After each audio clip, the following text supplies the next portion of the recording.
Assalamualaikum warahmatullahi wabarakatuh.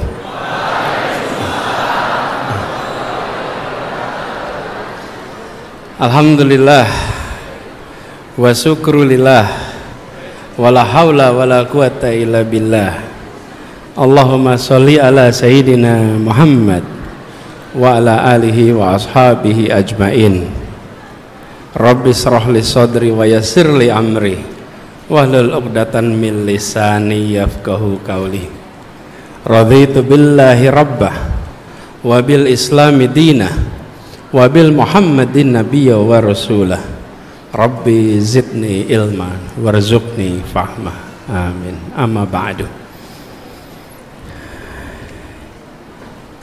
Hadirin jamaah salat tarawih rahimakumullah, wabil khusus Wakil Rektor Bidang Perencanaan Aset Bapak Arif Setiawan Budi Nugroho PhD, Ketua Takmir Masjid Kampus UGM Bapak Dr. Muhammad Yusuf, dan Wakil Ketua Takmir Insinyur Muhammad Agung Bramantyo PhD,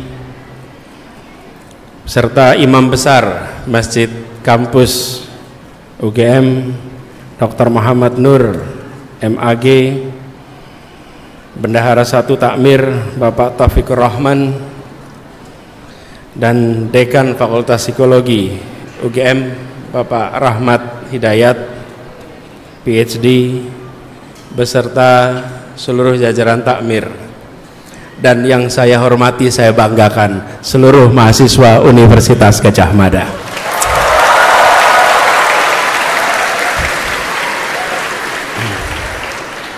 Ternyata hujan tidak menghentikan langkah ya.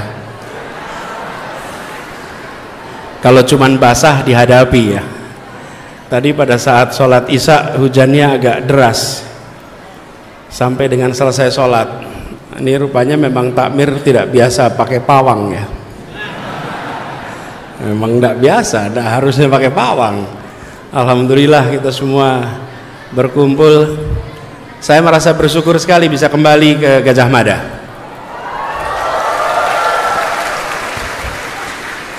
Ini bukan sekedar datang ke sebuah kampus, ini kembali ke kampung halaman. Ini kembali ke tempat dulu kita semua belajar di sini. Dan terakhir 2 tahun yang lalu. Tahun lalu memang tidak ada undangan. Udah tahu kenapa ya? Agak sensitif pada tahun lalu. Sekarang sensitifnya sudah hilang, dan alhamdulillah suasana di sini terang benderang. Siapa bilang gelap?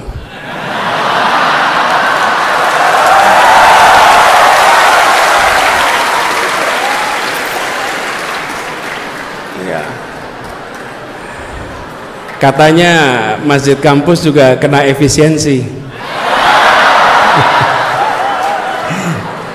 Kena ya efisiensi ya. Mudah-mudahan mahasiswanya tidak kena efisiensi. Bukan cuman amin, perjuangkan. Betul tidak? Ya. Karena Gadjah Mada ini bukan cuma tempat belajar. Ia tempat buat kegelisahan intelektual. Ini tempat untuk mempertanyakan banyak hal. Ini tempat bukan sekedar ilmu dan angka-angka di teori, tapi ini adalah tempat menyalakan sinar semangat perjuangan untuk Indonesia yang lebih baik. Jadi karena itu kalau kembali ke Gadjah Mada itu rasanya lain, dan ke tempat ini pun rasanya begitu. Saya merasa terhormat betul bisa kembali ke sini dan mengingatkan kepada masa ketika dulu kuliah. Sama, kalau sedang RDK, waktu itu namanya RDK, Ramadan di kampus. Sekarang namanya apa ya? Masih sama. Ini sama. Kalau Ramadan di kampus kita datang dan pengen cepat-cepat dekat sama pembicaranya. Makanya nanti barisan-barisan ini jangan suka menghalangi kesempatan orang. biar ada kesetaraan kesempatan. Dulu saya ngalamin juga, suatu ketika ada diskusi, kita semua datang berdesak-desakan, ingin bisa tukar pikiran, mendengarkan, mendapat inspirasi. Dan alhamdulillah sekarang bertemu dengan adik-adik semua yang kalau boleh dikatakan sinar lampu ini kalah dengan sinar mata anak-anak cemerlang di tempat ini.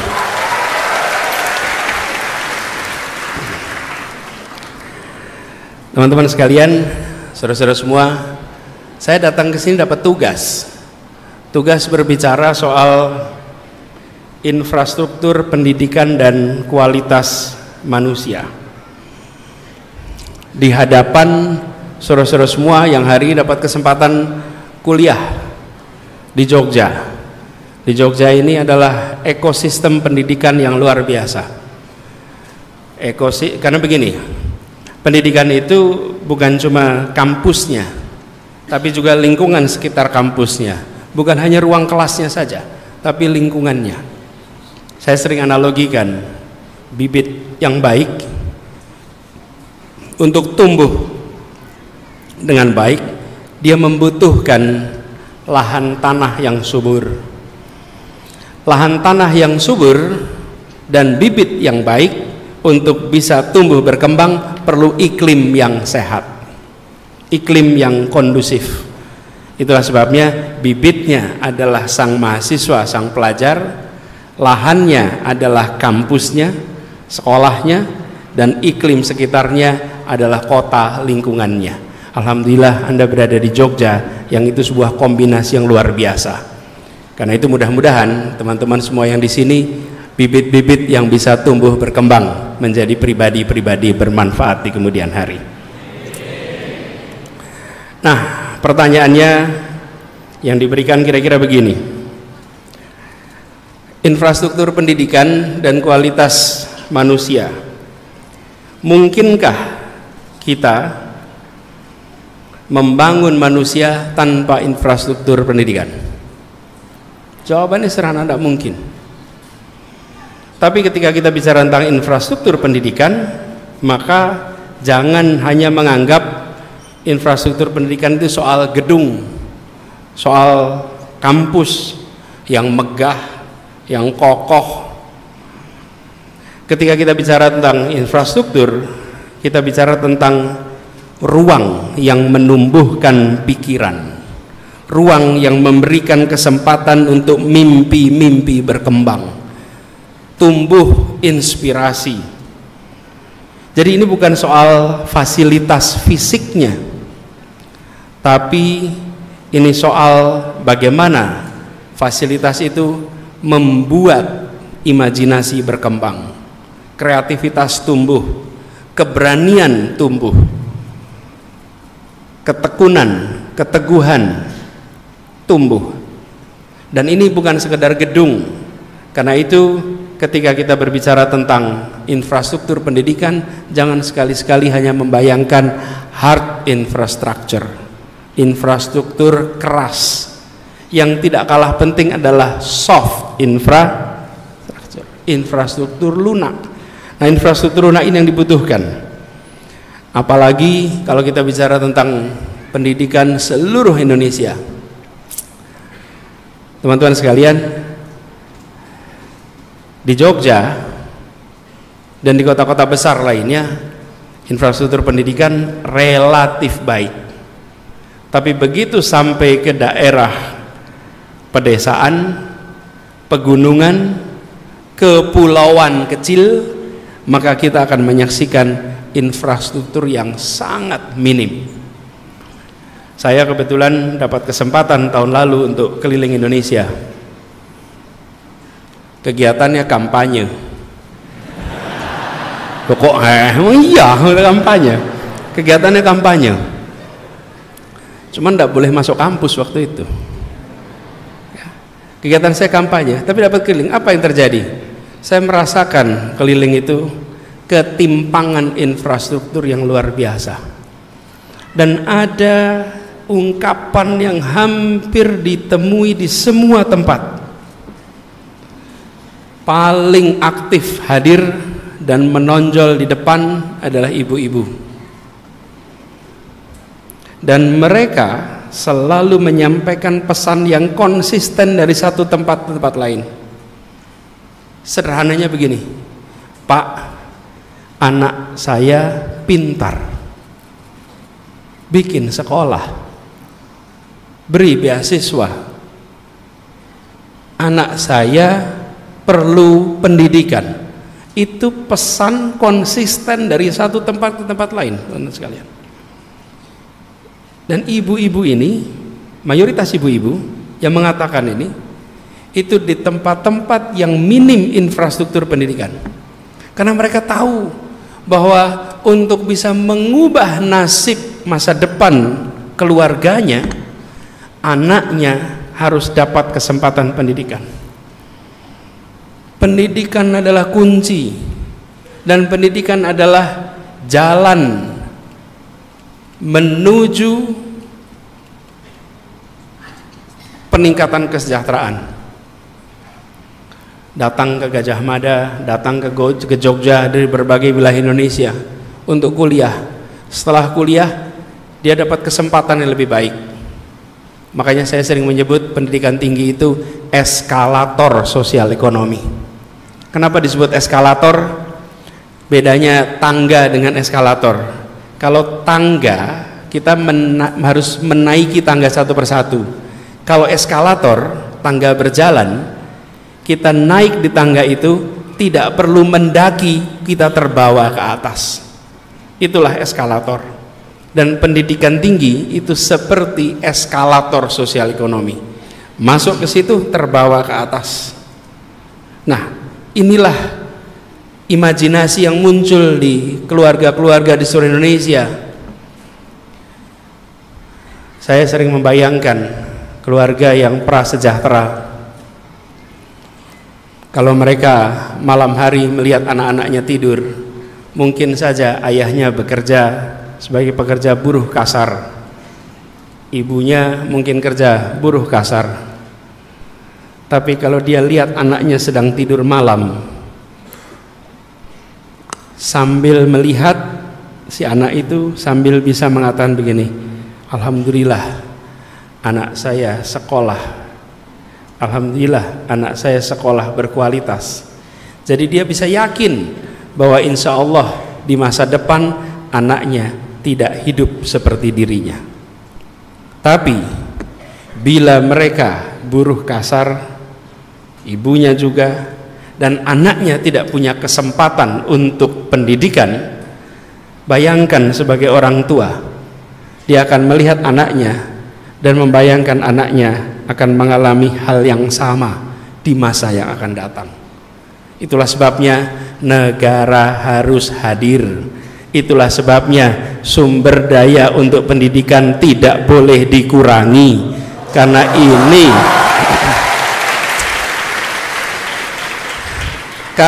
ini adalah eskalator sosial ekonomi. Jangan sampai sebagian dari kita sudah mendapatkan manfaat eskalator itu naik ke atas. Sesudah kita naik di atas, kita lupa saudara-saudara kita yang belum dapat kesempatan. Kita lupa. Saudara sekalian yang hari ini duduk di kursi-kursi pengambil keputusan, saya bisa jamin mayoritas kakeknya, neneknya buta huruf. Cek aja. Yang hari ini pengambil keputusan, tanya, kakeknya dulu buta huruf tidak? Neneknya, saya hampir jamin ya. Pada saat Republik ini merdeka, 95% penduduk Republik ini buta huruf. Dan mayoritas kita waktu itu seperti itu. Pendidikanlah yang mengubah, pendidikanlah yang menaikkan kesempatan itu. Nah, di mana letak infrastruktur pendidikan? Infrastruktur pendidikan, kalau pendidikan itu dianggap jalan, maka infrastruktur pendidikan itu aspalnya yang menghaluskannya. Nih, saya berikan penjelasan analoginya. Kalau ada jalan tapi jalannya terjal, jalannya berbatu, jalannya penuh dengan hambatan, oke? maka hanya mereka yang kuat yang bisa melewati jalan itu. Kuat secara apa? Kuat secara ekonomi, kuat secara sumber daya, dia yang bisa melewati jalan itu. Nih kalau jalan ke Jalan Kaliurang itu terjal, mendaki sampai ke atas sana, sebutlah dari Pakem naik ke atas itu mulai mendaki, maka hanya orang-orang yang terlatih dan punya sumber daya yang bisa menaikinya. Tapi kalau di situ dibuat jalan yang halus, yang rata, maka siapa saja akan bisa mendaki jalan itu. Itulah infrastruktur. Infrastruktur mensetarakan kesempatan. Sekarang bayangkan sekalian, kalau lulus SMA itu jumlahnya 3,7, 3,8 juta lulus SMA. Pertanyaannya, ini buat teman-teman semua di sini yang sudah pada kuliah, ini kan termasuk lulusan 3,7 juta kan? Ini lulus SMA semua di sini ya? Memastikan saja. Kalau UGM-nya belum lulus jelas, tapi insya Allah nanti dapat ijazah kalau lulus.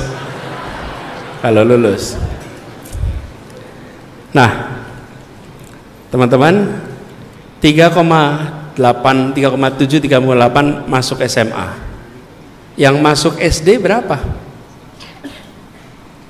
Datanya sekitar 5, ada yang menyebut 5,5, 5,6 karena data statistiknya tidak konsisten satu sama lain.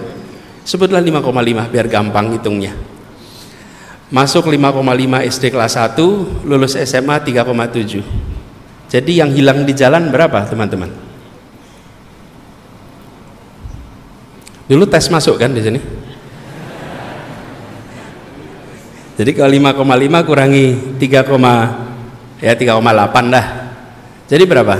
1,7 juta pernah SD kelas 1, tidak pernah SMA kelas 3. Per tahun. Kalau itu dibiarkan berjalan tiap tahun, maka dalam 10 tahun ada 17 juta anak-anak kita yang pernah SD, tidak pernah SMA. Ini dari yang SMA 3,8 tadi, yang lulus kuliah 1,8 juta. Jadi bentuknya seperti piramid, saudara-saudara sekalian. SD-nya banyak, SMP makin sedikit, SMA makin sedikit, kuliah makin sedikit. Nah, ini harus dibereskan dengan infrastruktur pendidikan. Dari yang bentuknya piramid dibuat tegak lurus. Jumlah bangku SD harus sama dengan bangku SMP. Bangku SMP harus sama dengan bangku SMA, SMK, sehingga setiap anak masuk kelas 1 orang tuanya yakin dia bisa selesai kelas 12. Ini yang dibutuhkan di negeri ini. Bila itu dikerjakan, maka insya Allah kualitas manusia kita akan bisa menjadi kualitas yang setara dan kompetitif dengan bangsa-bangsa lain di Republik ini. Kuncinya di situ, teman-teman sekalian.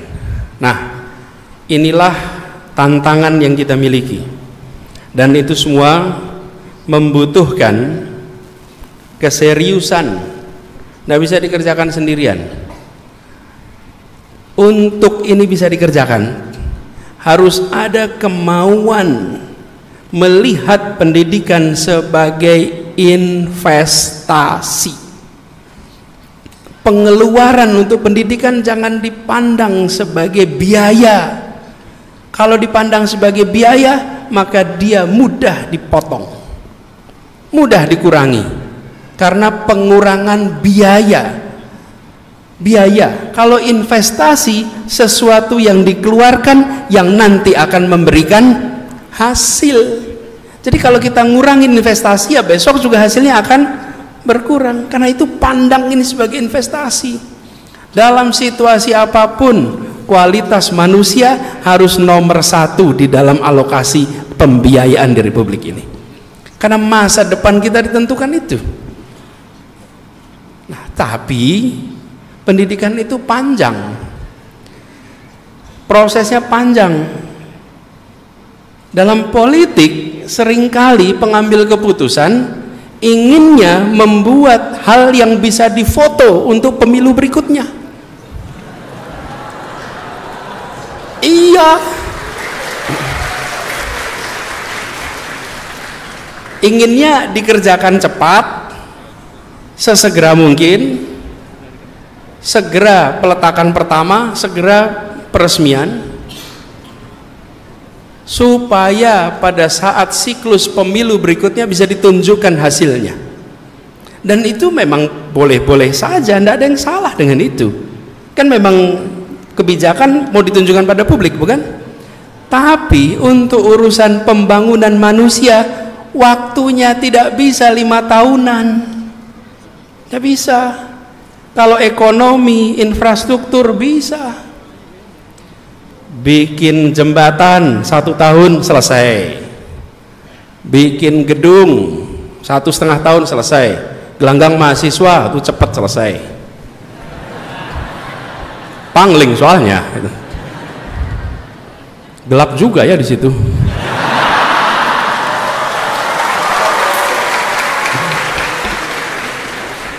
Iya, saya pas lewat situ UGM kok gelap ya gitu. Awas loh kalau jadi hashtag UGM gelap gitu, nanti masalah. Iya. Padahal dulu di sini tuh cerah-cerah semuanya. Dulu warnanya oranye, bata. Dulu. Nah, membangun itu cepat. Membangun bandara cepat. Yang agak lama itu bangun ibu kota. Itu agak lama ya.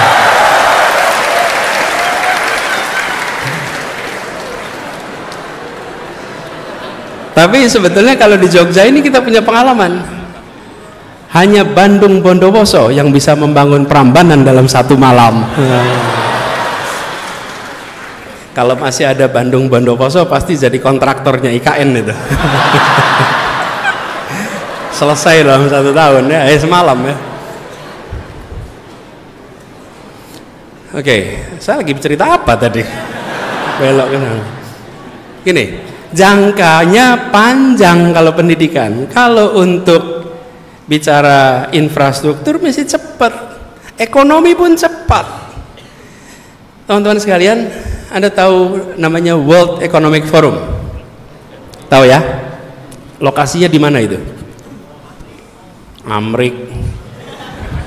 Bagus sih berani ngomong, salah tapi. Lokasinya di mana? Davos, Swiss. World Economic Forum itu dilakukan setiap kapan? Setiap tahun. Setiap bulan Januari World Economic Forum. Pemimpin-pemimpin seluruh dunia, dunia usaha, dunia pemerintahan kumpul. Di situ mereka membahas apa yang akan menjadi rencana 1 tahun ini.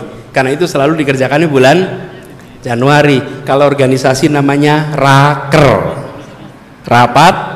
kerja. Itu pada kumpul tuh, cerita tren terbaru ini, langkahnya ini, fiskalnya ini, moneternya ini. Itu cerita tuh situ.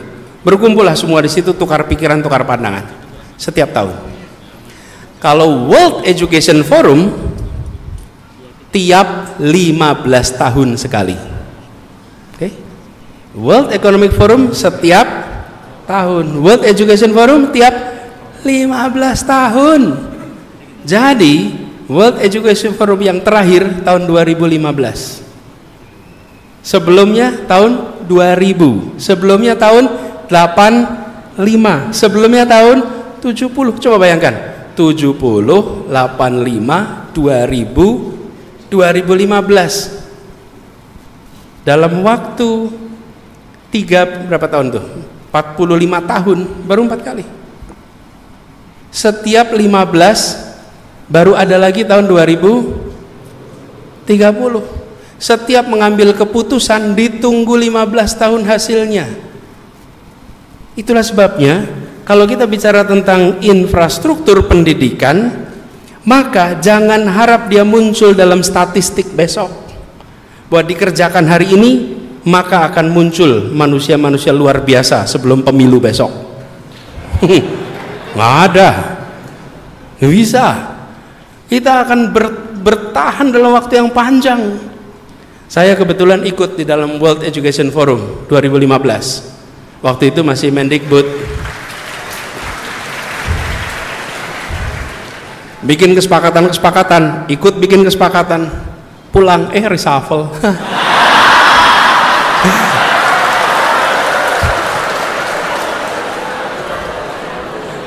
Untung reshuffle. Iya.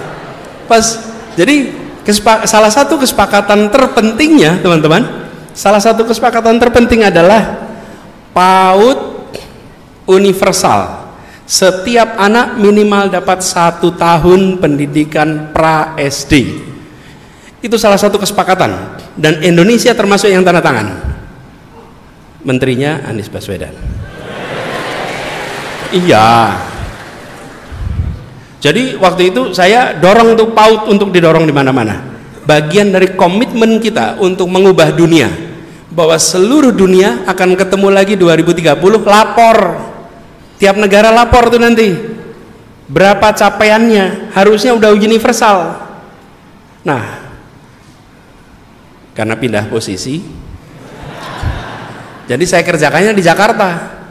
Dan di Jakarta sekarang alhamdulillah 1 anak dapat kesempatan 1 tahun untuk PAUD sebelum masuk SD.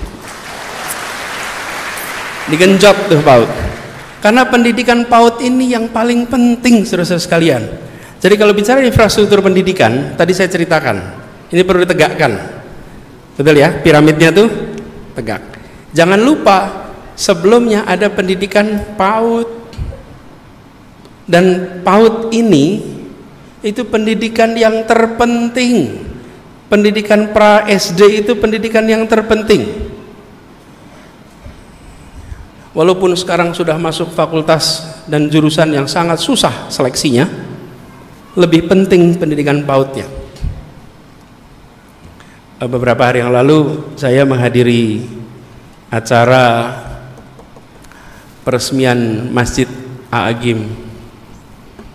Pas peresmian itu A'agim, kita ada semacam ngobrol lah, dan A'agim bilang begini, Pak Anies, pendidikan itu penting sekali, tapi kenapa udah pendidikan sampai tinggi-tinggi masih korup?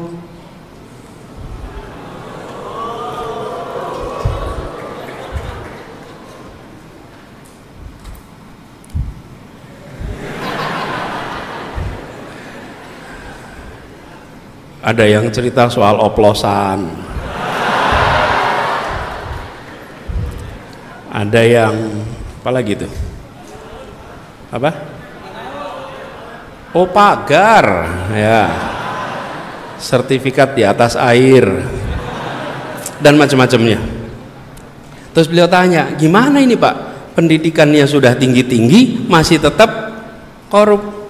Jadi jawaban saya waktu itu, A'agim, sebenarnya masalah ini bukan terkait dengan tingkat pendidikan tinggi, justru problemnya di pendidikan pra-SD. Disitulah kita diajari apakah barang itu milik kita atau bukan, mana barang milik kita, mana bukan milik kita. Seringkali kita tidak memiliki kesadaran itu, ini punya saya atau bukan, barang ini punya saya atau bukan. Itu diajarinya waktu TK. Di situ diajari bercerita, berkata jujur, diajarinya saat TK. Itu ingat ya, zaman TK dulu seringkali dibisikin kuping kiri kuping kanan, itu kan disampaikan sesuatu kemudian dari satu muter gitu, kan dipastikan bahwa ternyata bisik-bisik kuping itu sampai. Itu lagi ngajari kejujuran, diajarin kuping kiri masuk, keluar, sampaikan kepada teman yang satunya, terus muter, diajari untuk menyampaikan bisikan-bisikan. Ini bagian dari kejujuran. Ketika sampai kembali ke gurunya beda, gurunya tanya, siapa ini yang nggak jujur di sini nih, siapa yang mengubah pesannya. Itu seluruh pendidikan di pendidikan usia dini. Dan usia dini yang paling dini adalah di dalam rumah. Pendidikan keluarga. Jadi saudara-saudara semua di sini, teman-teman semua, alhamdulillah pendidikannya tinggi. Insya Allah nanti dapat pasangan yang pendidikan tinggi juga. Amin yang keras. Amin. Insya Allah pendidikan tinggi. Insya Allah yang soleh dapat solehah.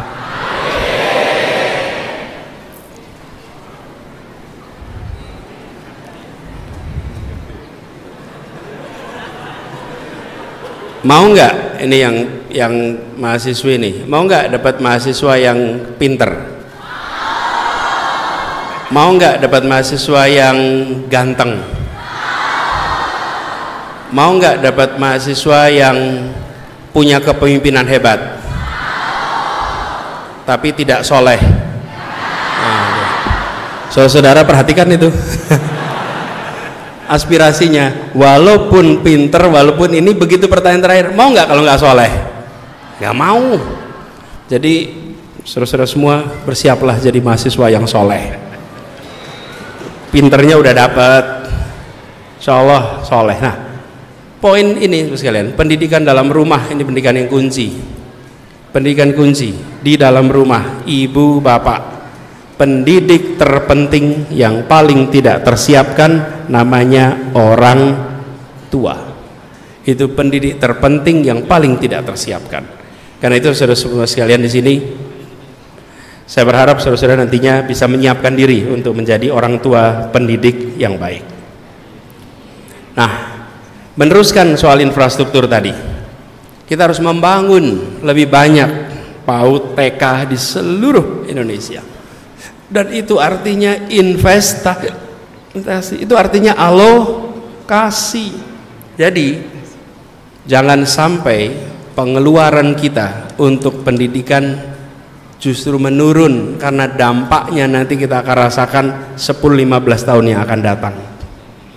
Nah, itu sebabnya kenapa banyak di dalam pengambil keputusan seringkali berani menomorduakan pendidikan, karena dampaknya tidak terlihat hari ini. Tapi kalau dampaknya terlihat hari ini, maka reaksi akan cepat. Bagi yang sudah berada di dalam sistem pendidikan, teman-teman bisa berteriak kalau anggarannya kurang. Misalnya UKT naik, setuju tidak? Kalau nggak setuju terus apa? Terus nggak kuliah gitu? Ya paling Anda kan protes, bukan?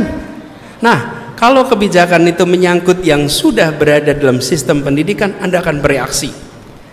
Tapi ketika kebijakan menyangkut yang belum dalam sistem pendidikan, mereka tertinggal, tidak bisa bereaksi. Ketika sebuah kabupaten berencana membangun 5 SMA lalu tidak jadi dibangun, itu yang gak jadi sekolah gak bisa protes seperti teman-teman. Nggak bisa, mereka cuman peluangnya beng, hilang aja. Itu yang saya maksud, bahwa bila tidak dianggap ini investasi, ongkos politiknya murah, nggak ada protes. Naikin UKT itu ongkos politiknya mahal, karena mahasiswa di mana-mana protes. Kalau memotong beasiswa, mahasiswa protes.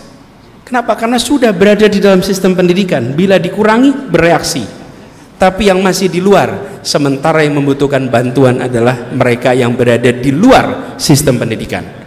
Karena itu penting sekali kita bukan hanya menyelamatkan yang sudah dalam sistem pendidikan, tapi mengajak saudara-saudara kita yang di luar untuk bisa dapat kesempatan pendidikan yang setara dengan yang lainnya.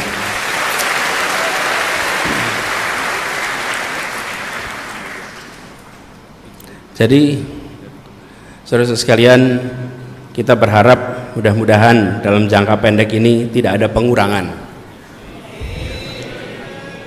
dan harapannya justru ada penambahan untuk investasi yang bentuknya jangka panjang. Lalu teman-teman sekalian, terutama saudara-saudara semua yang sedang kuliah di sini, saya ingin sampaikan bahwa pendidikan ini harus dipandang juga sebagai gerakan. Saya mengharap pada teman-teman semua di sini yang sudah dapat kesempatan kuliah, jadilah inspirasi untuk saudara-saudara, adik-adik, saudara-saudara sekalian yang lokasinya jauh dari pusat-pusat pendidikan. Anda di sini ceritakan ke kampung halaman, jangan pernah merasa risih. Kenapa? Karena cerita Anda di kampung halaman bisa jadi inspirasi untuk adik kelas. Jangan pernah merasa sungkan untuk menceritakan apa yang Anda alami di sini, karena kita membutuhkan orang-orang untuk punya kemauan, keinginan yang sama seperti Anda yang dapatkan sekarang.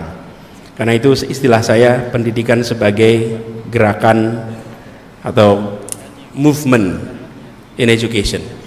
Ini UGM dulu inspirasinya. Tahun 57 ada seorang mahasiswa namanya Kusnadi Harja Sumantri. Jadi rektor tahun 90-an. Pas saya mahasiswa, beliau menginisiasi namanya PTM, Pengerahan Tenaga Mahasiswa. Dikirim ke pelosok-pelosok tanah air mahasiswa-mahasiswa mengajar di sana. Lalu dicatat sebagai kredit kalau sekarang. Namanya kemudian diubah jadi KKN. Mulainya KKN dari PTM. Apa perannya?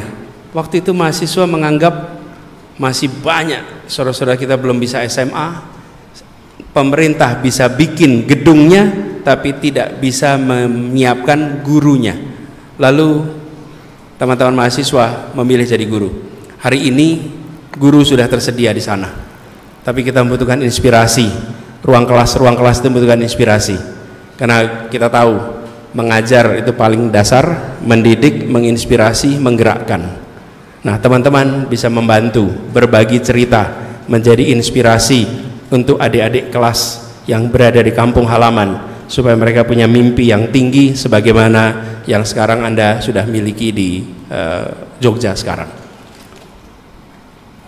Boleh tepuk tangan.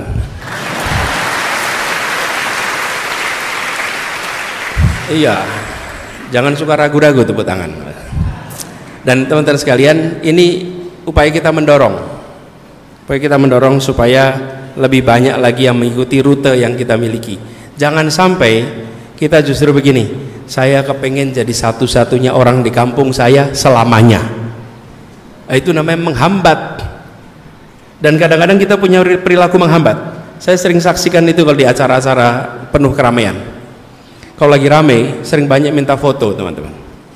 Pak, foto pak, itu desek-desekan foto. Selfie foto. Dan kalau udah desek-desekan foto, kira-kira beberapa waktu nanti akan ada yang bilang, udah cukup, Pak Anies capek. Yang ngomong yang udah selfie. Kita itu sering punya begitu. Kalau kita udah dapat, kita nggak mikirin yang lain. Yang penting saya udah selfie, habis itu Pak Anies capek, Pak belum. Sayanya nggak pernah ditanya. Siapa bilang saya capek? Dan kalau udah selfie gitu, kadang-kadang saya sering ambil HP-nya, karena tidak semua orang tahu bagaimana meletakkan posisinya.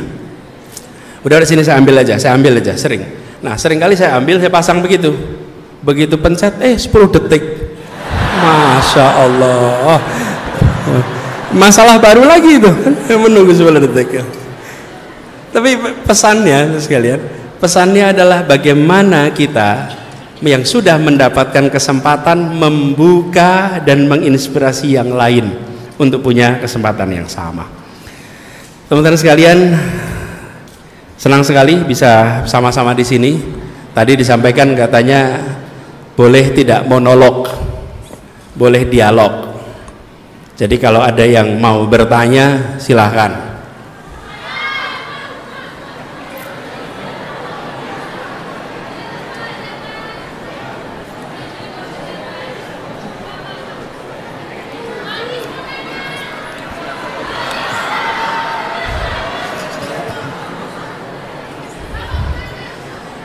Ini masalah ini. Masalah ini. Gini. Jadi ibu mau nanya. Oh, adik boleh. Gini, Kalau di atas ada mikrofon ya? Ada, aman. Bawah juga aman. Oke. Kalau gitu boleh tuh yang baju hitam kacamata ngacung-ngacung terus begitu. Oh, hitam juga Anda ya? Oh, ya ya. Ya, gak apa-apa lah. GR tidak dilarang. Gak apa-apa. Ya, tenang. Yang satunya tadi yang sudah merasa itu boleh mendekat aja, biar nanti ngantar mikrofonnya gampang. Lalu ya adik di sini nih, sama yang pegang apa? Ya, itu HP atau kitab itu? Ya, sebentar. Yuk silakan. Cek. Assalamualaikum warahmatullahi wabarakatuh, Pak Anies. Salam. Perkenalkan, nama saya Arif. Saya mahasiswa kedokteran. Saya ingin bertanya Pak Anies terkait tadi pembangunan infrastruktur pendidikan Pak Anies. Jadi saya percaya bahwa untuk menumbuhkan suatu negara itu kan pendidikan perlu dijadikan titik utamanya pembangunan. Nah, tetapi juga untuk membangun infrastruktur kita juga perlu SDM yang baik. Jadi contoh tadi di pendidikan di dalam keluarga. Keluarga itu harus bisa mendidik anaknya itu untuk menjadi SDM yang baik. Tapi bagaimana cara kita mempersiapkan keluarganya, orang tuanya itu juga sebagai SDM yang mampu untuk menciptakan infrastruktur tersebut. Apalagi di tengah negara di mana pendidikan itu dijadikan prioritas sekunder. Oke. Gitu. Jadi seperti apa? Terima kasih Pak Anies. Terima kasih. Ya, berikutnya tadi mana satu? Enggak, yang tadi sudah ngacung tuh. Assalamualaikum warahmatullahi wabarakatuh. Salam. Selamat malam Abah. Perkenalkan nama saya Imami. Saya mahasiswa. Namanya siapa? Imami. IMAMI. Saya dari Ilmu Keperawatan di Universitas Gadjah Mada. Oke. Programnya apa? Ilmu Keperawatan. Oke. Ya. Saya memakai baju gelap untuk menggambarkan situasi Indonesia saat ini.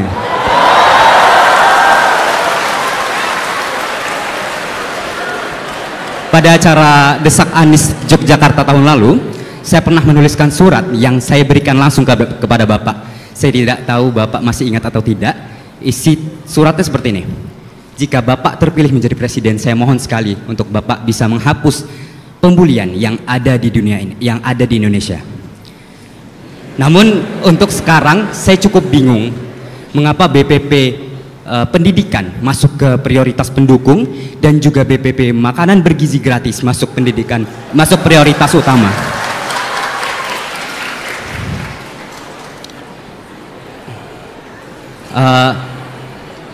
Menurut Pak Anies, apakah dengan soft infrastruktur tadi itu bisa mengatasi masalah sosial?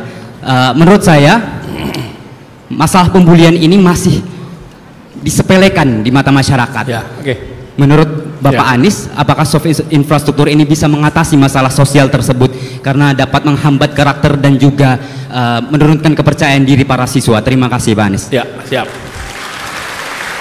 Cek. Oke. Sebelah Yang sini tadi Pak. mau tanya di mana? Sebelah sini Pak. Oh ya. Selamat malam Pak Anies, perkenalkan nama saya Ara Adisti. Jadi Pak. Siapa? Ara Adisti Pak. Ana Adisti. Ara. Oh ya. Ara. Pak, bercanda. Oke. Jadi gini Pak, saya nih sebenarnya tadi seperti yang Bapak sampaikan bahwa setiap dari kita tuh bisa menjadi lentera sendiri di dalam dunia pendidikan. Nah, beberapa tahun yang lalu saya bersama teman saya itu kita punya semacam inisiasi bagaimana anak-anak yang kami pernah punya privilege untuk belajar lebih, tapi yang di luar sana belum pernah. Jadi sehingga kami membuka sebuah bimbel di mana orang-orang bisa bayar seikhlasnya dan apa yang kami dapatkan ini bisa kami kembalikan ke masyarakat, misalnya kelas gratis ataupun coaching gratis. Tapi Pak, ternyata dalam perjalanan karir kami di dunia PSU pendidikan ini ternyata tidak semuanya tuh berjalan mulus. Apakah tidak sesuai dengan apa yang kami harapkan ya yang terjadi di lapangan? Apakah karena ini mungkin bisa beri masukan Pak, bagaimana cara orang-orang yang punya semangat seperti kami untuk bisa tetap menjadi lentera dalam area pendidikan dengan cara kami sendiri, meski mungkin situasi di lapangan tidak memungkinkan gitu ya. Apakah memang kami tergerus oleh ekspektasi kami yang terlalu tinggi kah, ataupun apa ada niat yang tidak Jadi seimbang? intinya gitu? Anda tidak dibantu gitu. Tidak terjawab ekspektasi kami. Tidak terjawab ekspektasi kami. Ya. Apakah memang niatnya kami yang salah? Jadi apa yang kami harapkan tidak terbantu gitu. Harapannya Pak. apa? Harapannya tuh semua orang bisa merasakan privilege pendidikan yang PSUBIS ataupun bisa belajar seperti orang-orang yang tidak bisa belajar, tapi dalam prakteknya banyak yang tidak mau ikutan dan banyak yang ketika ikutan menyepelekan seperti itu, Pak. Kemudian Pak, pertanyaan yang kedua tadi atau satu saja? Oke, baik. Satu aja. Baik, terima kasih Pak. Ya, makasih. Tadi ada satu lagi yang perempuan. Yuk. Yang pakai kitab tadi. Saya pikir baik kitab itu di sini. Bukan kitab juga sih, buku tulis, tapi hitungannya benar juga sih. Pertama, Assalamualaikum warahmatullahi wabarakatuh. Selamat malam Pak Anies Baswedan. Nama saya Anindya Almira Nariswari. Saya dari Magister Ilmu Hubungan Internasional. Saya langsung tembak pertanyaan saja ya. Menyamakan ritme keberlanjutan dan keberlangsungan pendidikan di tengah halangan dan dipersempitnya anggaran pendidikan. Kita nggak usah sugar coating bill efisiensi ya, dipersempit anggaran pendidikan di wilayah pendidikan, terutama kalau kita bicara tentang pendidikan di wilayah-wilayah terpencil. Ini kan bukan perkara yang mudah, mari kita akui. Tapi apakah yang dapat kita lakukan secara independen sebagai bentuk inisiatif, improvisasi, dan bentuk kritik dan alarm bagi pemerintah dari rakyat untuk segera berbenah? Karena kan presiden ini sudah dipilih, kebijakan sudah turun, dan kita sudah tahu outcome-nya seperti apa. Tapi setidaknya kekuatan kita sebagai rakyat yang berada di grassroots, kita kan bisa bergerak secara independen ya. Apa yang bisa kita lakukan sebagai kritik dan alarm bagi pemerintah untuk segera berbenah? Setidaknya menurut Bapak. Lalu yang kedua mau satu aja. Enggak, ini bukan, ini satu lagi, ini cuma rekomendasi buku buat Bapak karena saya tahu Bapak suka baca. Sesama kutu buku memberikan rekomendasi kutu buku boleh nggak Pak? Oke. Buat teman-teman juga yang mau rasa-rasa ngekritik pemerintah, ternyata ada loh kritikan pemerintah untuk rasa-rasa efisiensi pendidikan, anggaran pendidikan dan sebagainya. Ada Ship of Fools, Stultifera Navis, karya William Henry Ireland, atau kalau mau yang lebih masonya lagi pakai bahasa Latin, punya Sebastian Brandt. Sekian itu saja, terima kasih.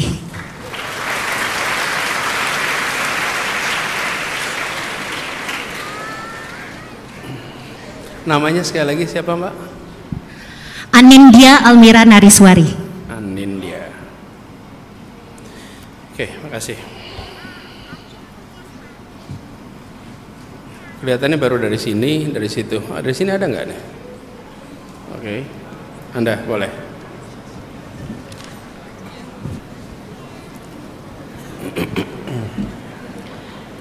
Assalamualaikum warahmatullahi wabarakatuh.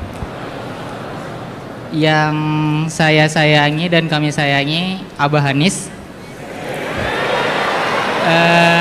Saya ingin bertanya tentang, tadi Abah juga sempat nyenggol investasi dan pendidikan. Ya, apakah MBKM yang dicetuskan oleh pemerintah yang sekarang ini salah satu bentuk investasi terbaik untuk masa depan pendidikan di Indonesia ini? Karena tadi Abah juga bilang enggak, investasi pendidikan itu enggak sebentar ya Abah. Dan apakah MBKM ini makan bergizi gratis ini salah satu investasi? Maaf ya teman-teman, grogi nih. MBG ya, maaf ya.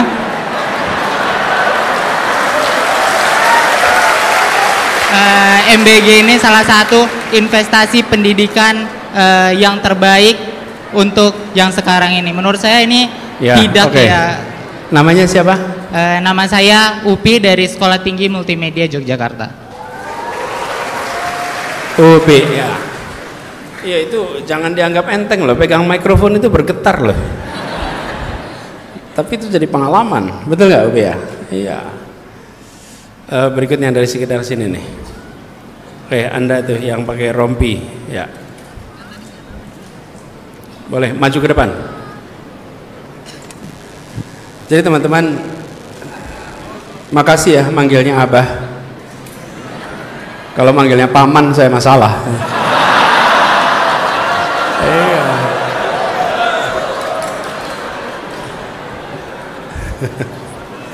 Assalamualaikum warahmatullahi wabarakatuh. Waalaikumsalam. Kebetulan saya bukan mahasiswa, belum. Nama saya Muhammad Denis Anggoro, dipanggil Danis. Saya dari SMA Negeri 1 Kalasan.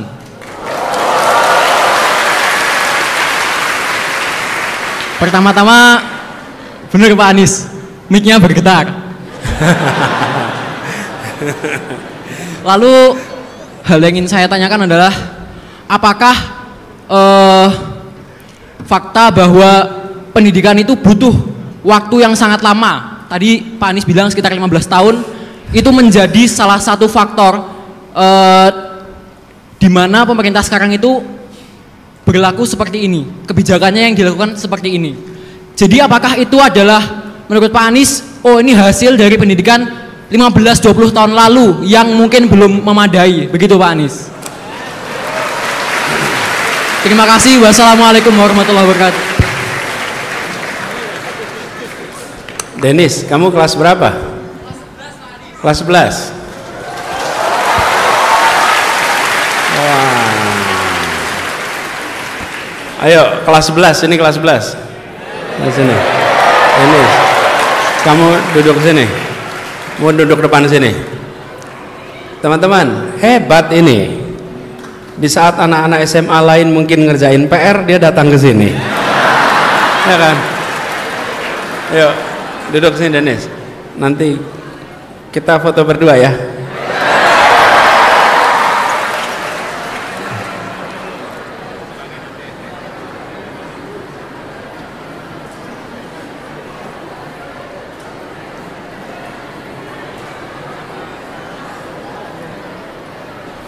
Ya. Ya, teman-teman sekalian, ini udah banyak nih pertanyaannya nih. Bung Arif, bagaimana mempersiapkan keluarga yang nanti siap mendidik ya, kira-kira begitu. Ini dari Fakultas Kedokteran. Ya, Anda cari jodoh yang tepat. Anda cari istri yang mau sama-sama mendidik. Jadi pilihlah pasangan yang memiliki kesadaran soal pendidikan. Karena kalau pasangan pendidikan, maka di dalam rumah itu akan ada fokus soal pendidikan. Dan pendidikan ini kunci. Ibu di rumah itu penting sekali. Ibu, kemudian jadi Bung Arif ya, Bung Arif, Anda walaupun punya visi macam-macam, tapi kalau di rumah tidak ada pasangan yang bisa mengeksekusi, itu sangat berat. Jadi mumpung di kampus, Anda mulailah. Loh, ini nasihat serius ini. Mulailah untuk mencari pasangan yang kira-kira peduli dengan pendidikan. Kalau Anda sekarang tidak memasukkan faktor kepedulian pada pendidikan, nanti sesudah menikah Anda harus mendidik pasangan Anda. PR tersendiri itu, ya. Sesudah itu, teman-teman, banyak sekali buku soal ini. Banyak sekali buku tentang pendidikan orang tua. Pengalaman pribadi saja saya ini bersyukur karena tumbuh besar dengan orang tua yang peduli pendidikan, sehingga saya mendapatkan rangsangan pendidikan itu mulainya di rumah, dan efeknya terasa seumur hidup. Jadi kalau tadi Denis cerita ini yang ngambil kebijakan soal pengurangan anggaran pendidikan, apa mereka salah pendidikan?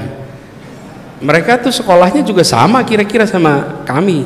Saya ini produk kurikulum domestik 100%. SD negeri, SMP negeri, SMA negeri, kuliah negeri, kurikulum Indonesia total. Jadi pikiran ini adalah hasil dari kurikulum Indonesia 100%. Nah, tapi mulainya di mana? Di rumah. Oke, kemudian kedua, imami. Pak Anies jika terpilih hapuskan pembulian. Yang terpilih yang lain, Mas. Iya. Tapi saya ingat pesan dia. Pembulian ini adalah masalah serius. Tapi seringkali pembulian itu dikerjakan pendekatannya dua ekstrim. Kalau imami pasti memperhatikan. Ekstrim pertama, dia dianggap sebagai persoalan kriminal sehingga diserahkan ke polisi. Ini satu ekstrim. Ekstrim yang kedua, dia didiamkan dan diharapkan selesai dengan sendirinya. Ya? Ini dua ekstrim nih. Sudah saatnya pembulian dianggap sebagai masalah dalam pendidikan. Sekarang pertanyaan sederhana, di dinas pendidikan ada tidak yang ngurusin pembulian? Ada. Kurikulum ada, ekstrakurikuler ada. Di dalam sekolah ada tidak yang bertanggung jawab untuk urusan pembulian? Nah, harusnya ada. Itu semua ada peraturannya. Permendikbud nomornya nomor 80 sekian tahun 2016 ditandatangani oleh Mendikbud, namanya Anies Baswedan. Boleh dong saya cerita. Itu ada membentuk gugus tugas pencegahan kekerasan dalam sekolah. Di tiap sekolah dibentuk gugus tugas. Lalu diumumkan di papan siapa nama-nama orang-orang gugus tugasnya. Nomor teleponnya ada. Sehingga kalau ada pembulian, korbannya pun tahu kemana harus lapor. Dan ingat-ingat, korban pembulian itu dua, yang menjadi sasaran pembulian dan pelaku pembulian. Dua-duanya adalah korban yang harus mendapatkan treatment intervensi. Nah, jadi saya setuju sekali, ini persoalan penting yang terlewatkan. Mudah-mudahan jadi perhatian. Bila nanti ada kegiatan lagi, insya Allah nanti dimasukkan ya dalam agenda. Dan Bung Imami, terima kasih sudah memperhatikan ini. Yang di sini pernah nggak ada jadi korban pembulian? Nah, gimana rasanya? Sakit gitu. Iya, sakit. Oke, Ana, soal tidak dapat ekspektasi, jangan pernah berhenti. Kita punya harapan atas yang dikerjakan negara, diharapkan dengan lembaga lain, itu biarkan harapan itu ada. Tapi jangan sikap mereka mempengaruhi ikhtiar kita untuk memajukan pendidikan. Dan begini, saya sering pesankan pada teman-teman, kami membuat namanya Gerakan Indonesia Mengajar, mengirim guru ke pelosok tanah air. Itu kalau guru-guru mau berangkat, saya selalu pesankan begini, bila nanti sudah berada di pelosok tanah air dan ada orang di sana yang bilang kepada Anda, terima kasih Mas, terima kasih Mbak sudah mau datang jadi guru di desa kami, padahal pemerintah belum kirim guru, maka saya bilang jawabannya harus sama. Saya datang mewakili negara, saya datang mewakili pemerintah. Di ujung sana, di tempat yang miskin fasilitas, tidak usah menjelekkan siapapun. Nanti kalau sudah balik ke Jakarta, baru kritik itu pemerintah. Baru bilang sama pemerintah, ini masalah Pak, di sana nggak ada guru, nggak ada perhatian. Di depan pemerintah ngomong begitu, tapi di depan rakyat bilang, saya datang mewakili negara. Padahal bukan dikirim negara juga, tapi menunjukkan apa? Nih, saya ambil tanggung jawab. Nah, saya berharap teman-teman yang bergerak di dunia pendidikan, jangan pernah putus harapan. Walaupun harapan belum terpenuhi, insya Allah kemajuan di bidang pendidikan bisa dikerjakan lewat gerakan-gerakan di luar itu. Anindya, apa yang bisa dikerjakan? Banyak sekali kegiatan yang bisa dikerjakan. Jadi justru saya merasa peluang untuk melakukan terobosan, teman-teman, inspirasi untuk membuat kegiatan itu dari mulai tadi cerita bimbel sampai bikin pendidikan di sekitar kampung luar biasa banyak. Jadi menurut saya ruang itu terbuka luas. Bahkan Anda bisa ngobrol dengan AI untuk sampaikan, saya berada di wilayah ini, penduduknya sekian, pendidikannya sekian, ajak debat AI itu. AI jangan dianggap sebagai semua yang dikatakan benar, tapi Anda jadikan itu sebagai sparring partner. Anda bertanya, Anda sanggah, karena Anda akan ketemu partner dengan ceritakan kondisi yang sedang Anda mau kerjakan, gitu ya teman-teman. Lalu Upi, anak Abah, soal MBG, sebaiknya saya jangan komentar ya soal ini. Kan udah jelas pemenangnya siapa kan. Jadi yang penting program ini terlaksana dengan tanpa ada masalah. Kita doakan lancar. Nah, cuman pendidikan itu bukan soal makan. Betul tidak? Ya. Tapi bahwa kalau sudah direncanakan memberi makan, ya diberikan. Tapi isi pendidikannya jangan kelewat. Karena isi pendidikannya justru penting. Dan saya melihat kita perlu untuk memastikan jangan sampai kita salah fokus bahwa memajukan pendidikan bukan sekedar soal kesehatan dan gizi anak, tapi soal proses belajar mengajar di kelas. Nah, ini kemudian Dennis yang SMA tadi. Saya dulu pernah merasakan seperti Dennis. Saya SMA-nya SMA 2. Seringkali kalau di Gajah Mada ada seminar, saya absen ikut seminar, ikut diskusi di Wisma Kagama. Dan di seminar diskusi itu nggak seperti ceramah taraweh. Kalau ceramah taraweh malam, nggak ada ceramah taraweh siang. Efeknya apa? Dia datang nggak pakai seragam. Dulu saya kalau ikut seminar pakai seragam karena pulang dari sekolah. Tapi saya merasakan proses pembelajaran yang luar biasa. Mudah-mudahan ada banyak anak SMA yang ikut hadir seperti Dennis di tempat ini. Nah, tadi pertanyaan soal apakah yang mengambil keputusan adalah produk pendidikan yang keliru. Sebenarnya bukan soal keliru dan tidak, ini soal paradigma yang dipegang. Saya ingin garis bawahi teman-teman, bahwa ketika kita memikirkan kemajuan sebuah bangsa, maka kita memikirkan kemajuan manusianya. Nah, ini harus kita jadikan fokus, manusianya, dan manusia itu artinya kesehatan dan pendidikan, dua itu. Karena itu kemudian kita harus alokasikan sumber daya yang cukup.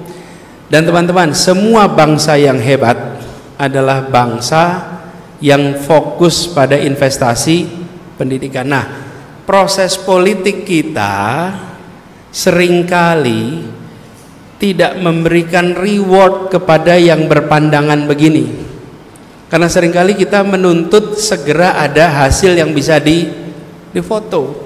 Kalau segera hasil bisa difoto, ya memang kalah ini, kalah. Karena itulah kita berharap mudah-mudahan makin banyak pemilih kritis, makin banyak pemilih yang rasional, yang membandingkan isinya. Karena kalau tidak, kita akan selalu berhadapan dengan situasi seperti sekarang ini. Nah, saya yakin teman-teman di sini melihat pemilu juga dengan sikap yang kritis, pilpres dengan yang kritis. Jadi bersiap-siap untuk yang berikutnya.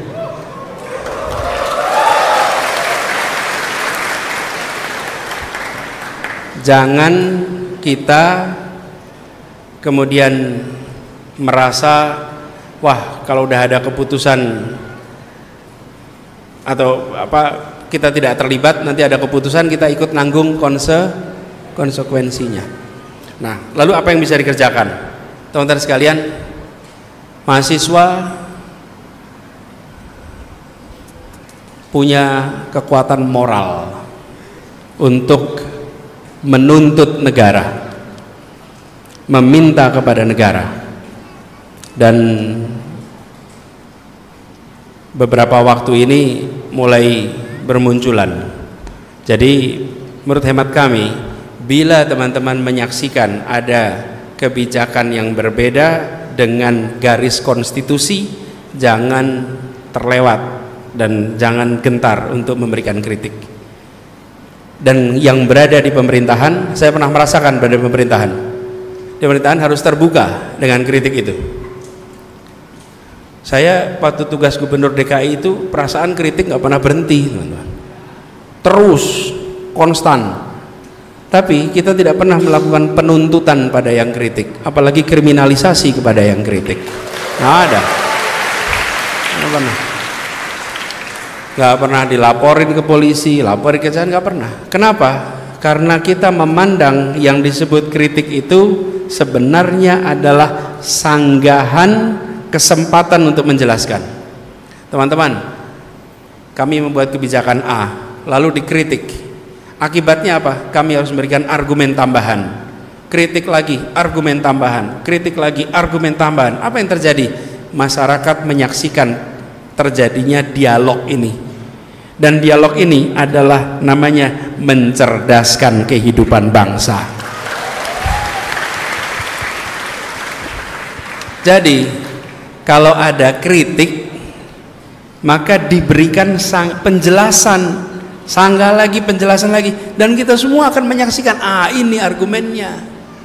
Tapi kalau mengkritik dimarahin, ya berhenti kritiknya nanti. Apalagi kriminalisasi. Di sini nggak ada kan? Mudah-mudahan nggak ada. Dan ini teman-teman yang harus kita jaga. Dimulainya dari mana kebiasaan itu? Saya berharap teman-teman di sini memulai tradisi untuk terbiasa menerima kritik. Karena menerima kritik itu mulainya dari masa muda. Kalau mudanya tidak pernah dikritik, jangan harap nanti tuanya siap untuk dikritik. Ya. Dan pengalaman berorganisasi akan membuat Anda rileks dengan kritik. Itu kunci untuk ke depan. Waktu zaman mahasiswa kita sering merasakan itu. Di UGM apalagi ada kelompok-kelompok mahasiswa yang pandangannya, ideologinya beda-beda. Ideologinya beda-beda. Dan ideologi beda-beda ini membuat seringkali ada pertarungan gagasan. Tapi republik ini adalah republik yang didirikan dengan gagasan. Karena itu jangan pernah takut untuk ada perbedaan gagasan. Orang yang takut dengan perbedaan gagasan biasanya tidak punya gagasan. Ya, ada. Kalau Anda membuat sebuah program dan tidak punya gagasan di balik program itu, maka Anda sangat mengkhawatirkan kritik. Nggak mau kritik. Kenapa? Karena Anda bisa jelaskan gagasannya apa. Tapi kalau Anda punya gagasan di balik program, maka Anda akan selalu bisa menjelaskan itu semua. Jadi ini menurut saya suatu yang mendasar di bangsa kita. Jadi teman-teman sekalian, pertanyaan Dennis tadi ini bukan soal mereka pendidikannya keliru, tapi paradigmanya berbeda. Dan saya sebutkan berbeda saja. Jangan mengklaim kebenaran. Biarkan sejarah nanti membuktikan mana yang sesungguhnya benar dalam mengambil keputusan-keputusan ini. Karena kita sedang ngomong dengan sejarah. Itu teman-teman sekalian. Ini secara waktu sudah agak malam, jadi mungkin saya cukupkan di sini, kecuali ada yang memaksa. Teman-teman, kita cukupkan di sini. Saya ingin pada semuanya terima. Ya, wah ini luar biasa. Boleh dah, cepat.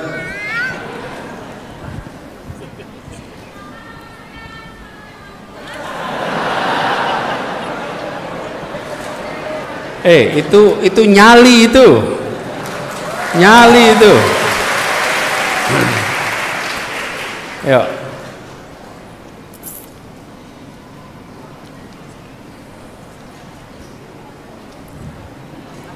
Assalamualaikum warahmatullahi wabarakatuh. Izin bertanya, nama saya Maryama Abdillah dari Panggilannya? Maryam dari SMA Negeri 1 Kota Magelang.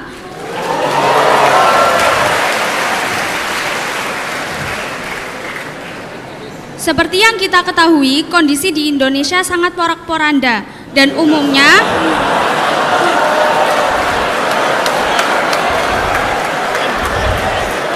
terima kasih. Yang mahasiswa kalah sama SMA. Dan umumnya sumber masalah ini berasal dari bagian pemerintahan.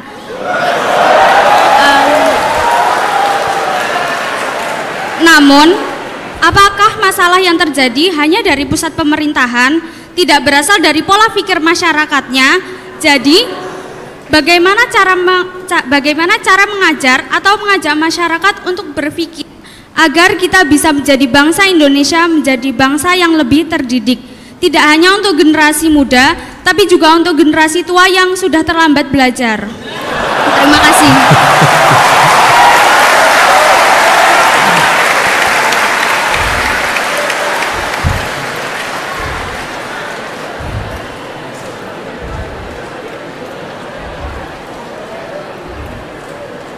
Oke.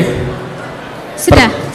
Jadi pertanyaannya bagaimana cara mengajar atau mengajak masyarakat untuk berpikir agar kita menjadi bangsa Indonesia yang memiliki ya. Wah, top betul Anda ini. Oke, makasih Maryam. Kelas berapa Maryam? Kelas 10. Kelas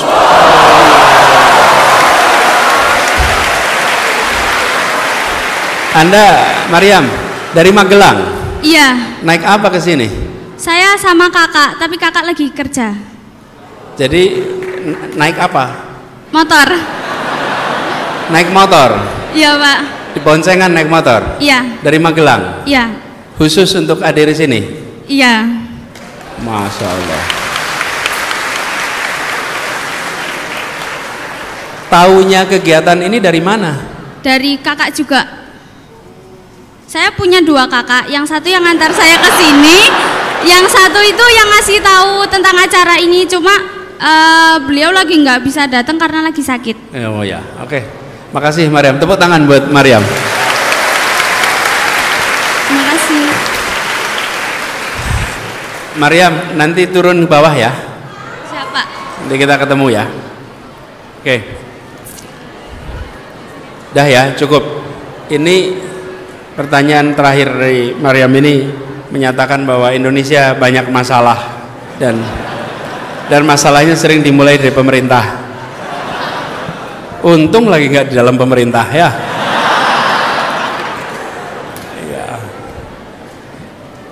Kalau dulu ketika masih dalam pemerintah, setiap kali ada pertanyaan tentang pemerintah kan kita harus menjelaskan, bukan?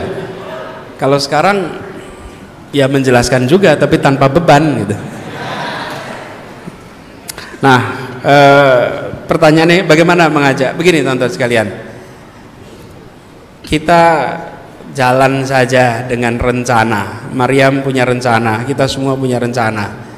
Rencana kita untuk hidup lebih baik di tingkat individu, kalau diakumulasi dia akan membuat bangsa kita lebih baik. Jadi walaupun di pemerintahan ada masalah A, B, C, D, F, G, pastikan kegiatan Anda masing-masing adalah kegiatan yang baik, kegiatan yang produktif, kegiatan berikan manfaat, karena itu membuat akumulasi kebaikan. Jadi pesan saya itu. Nah, nanti kalau ada pemilu lagi, pilih yang benar. Ya, untuk ini bukan pilpres aja, DPRD. Kan DPRD kabupaten, kota, DPR RI, pilkada, gubernur, wali kota, bupati. Manfaatkan kesempatan itu. Dan di sini indahnya demokrasi. Demokrasi itu membatasi lingkup wilayah kekuasaan, dibatasi. Dan dibatasi durasinya. 1 periode maksimal 2 periode, itu dibatasi. Dan ini diikat dengan konstitusi, inilah demokrasi. Sehingga ketika rakyat salah pilih, ya 1 periode. Sesudah itu bisa dikoreksi. Itulah indahnya demokrasi. Karena itulah penting bagi kita untuk rasional. Jadi buat Maryam, untuk masyarakat, Anda ajak kegiatan kebaikan. Tapi untuk pemerintahan, kalau Anda melihat di kabupaten, di kota, di provinsi tidak berjalan baik tingkat nasional, pastikan jangan dipilih lagi pada pemilu berikutnya. Ya.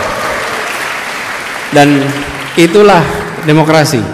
Tapi bila berjalan dengan baik, maka pilih pada pemilu berikutnya supaya demokrasi berjalan baik. Cuman akhir-akhir ini ada yang mau ikut demokrasi nggak boleh ikut. Nah, itu tanda-tanda matinya demokrasi.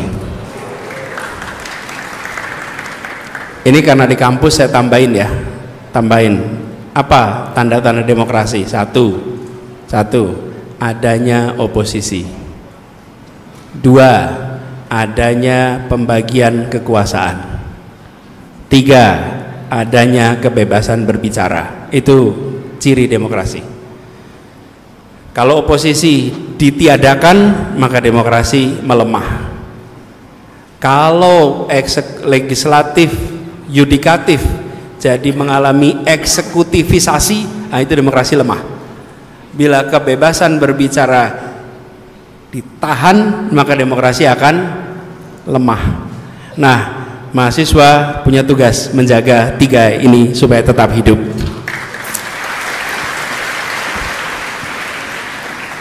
Kalau mau mematikan demokrasi, ada 3 juga caranya. Hah? Udah dipraktekin. Ini jangan dikasih tahu katanya, udah dipraktekin. Satu, ganti aturan main. Bener nggak tuh? Yang kedua, singkirkan lawan dari pertandingan.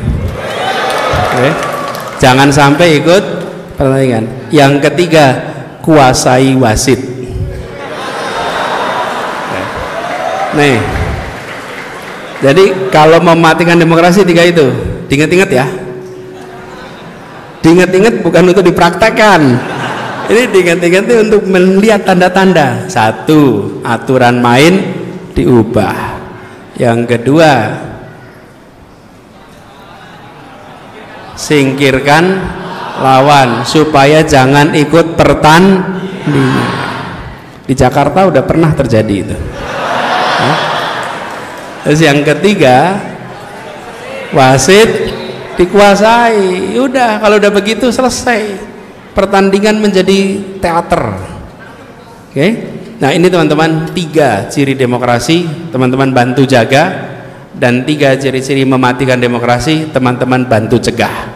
Mahasiswa menjadi kekuatan untuk menjaga demokrasi dan mencegah matinya demokrasi. Oke. Teman-teman sekalian, terima kasih pada seluruh hadirin semua di sini yang sudah hadir menyempatkan waktu. Senang sekali bisa kembali ke Jogja. Gini, namanya siapa? Willis, insya Allah pada tahun depan saya kesini, insya Allah Anda boleh tanya, ya. Iya, nggak apa-apa, next time. Soalnya kalau nggak akan ada habisnya, ya. Teman-teman sekalian, terima kasih kehadirannya. Titip salam untuk teman-teman mahasiswa semua. Assalamualaikum warahmatullahi wabarakatuh. Ini kalau ada yang mau bersalaman nggak apa-apa, nggak usah dicegah, ya. Biar bisa ketemu, nggak apa-apa. Maaf saya lupa. Tadi yang bertanya ada hadiah buku untuk Anda yang tanya. Silakan maju ke depan. Boleh.